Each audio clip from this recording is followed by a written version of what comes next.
La théorie de la perception figure-fond tient une place importante en matière de composition photographique. On retrouve ici les théories de la Gestalt, auxquelles j'ai déjà consacré une vidéo et que je vous invite à voir avant toute chose. C'est primordial parce que la photographie, c'est une représentation en 2 dimensions de la réalité que nous voyons en 3 dimensions. Et il devient donc important de bien séparer la figure, le sujet, du fond, notamment par un fort contraste afin de simplifier la lecture. C'est tout cela que nous allons voir dans cette vidéo. C'est parti!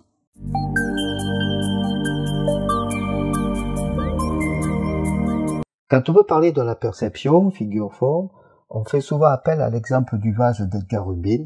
Eh bien, vous savez quoi? Je vais le faire aussi. Selon le regard que l'on pose sur ce vase, on voit soit un vase, soit 2 visages qui se font face. Ce qui est intéressant ici, malgré la variance qui nous fait voir soit un vase blanc sur un fond noir, soit des visages noirs sur un fond blanc, c'est que le fort contraste permet de bien séparer le fond et la figure. Et ce n'est pas négligeable au moment de prendre la photo. Ici, c'est la tonalité, la différence de luminosité et la simplicité des formes qui font le job. Mais on peut trouver d'autres façons de séparer le fond de la forme. La taille, par exemple.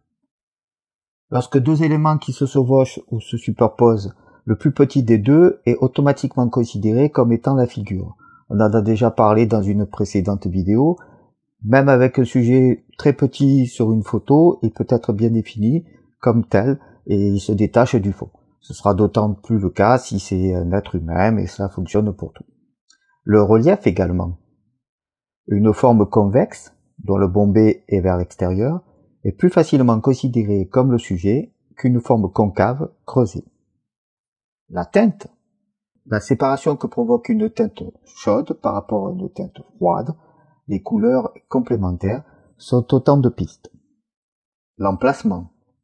Les éléments du premier plan sont perçus comme plus importants que les éléments éloignés, car plus proches.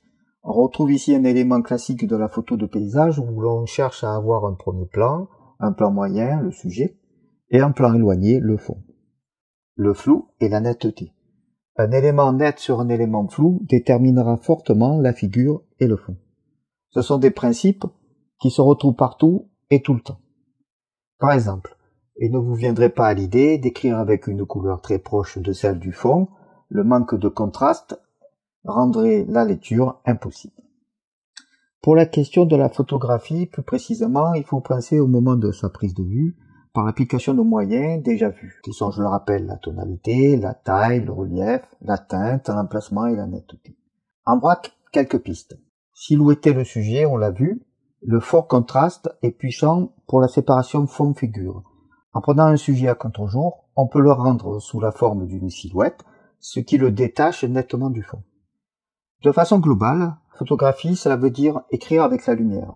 On pense surtout à la lumière pour la notion de quantité de lumière suffisante pour une exposition correcte, pas assez souvent pour sa capacité à creuser les contrastes, à habiller un sujet, une scène. Parfois, la lumière ne sera pas modifiable ou difficilement. C'est souvent le cas de la lumière naturelle. Donc il faut positionner le sujet. Très facile si c'est du temps humain, mais pas impossible pour de l'inanimé. Ce n'est pas pour rien que l'on dit tourner autour du sujet avant de prendre la photo. On cherche le meilleur angle pour le sujet lui-même, mais aussi comment la lumière joue sur lui. Parfois, il faut inverser les priorités, du moins temporairement. C'est le cas quand on tombe sur un fond qui plaît. C'est souvent le cas dans les photos de rue. On trouve un arrière-plan qui se plaît, mais sans sujet. On attend alors le bon sujet qui viendra parfaire la photo, sans avoir l'assurance que ça va se produire. La photographie est souvent affaire de patience. Si souvent le hasard est source de perfection, rien ne vous empêche d'être le plus possible maître de votre destin. Je pense par exemple à ces magnifiques photos de portraits en automne. Le photographe a su jouer avec les différences de tons, de couleurs pour parfaire son image. On l'a dit, la tonalité est sans doute l'élément le plus fort pour la séparation fond-figure. Et si on prenait nos photos en noir et blanc? Entraînez-vous à le faire pendant toute une sortie, pendant plusieurs jours. Prenez les photos directement en noir et blanc sur votre appareil. De toute façon, au format RAW, les données couleurs ne seront pas perdues. Et vous verrez encore plus l'importance de la séparation. Travaillez vos photos en gardant cette séparation en tête. Si vous êtes un tantinet perfectionniste, vous allez éditer vos tirages à partir du format brut. À développer la photo, autant accentuer les qualités. C'est pour cela que c'est par exemple la technique qui consiste à assombrir les ombres et éclaircir les tons clairs.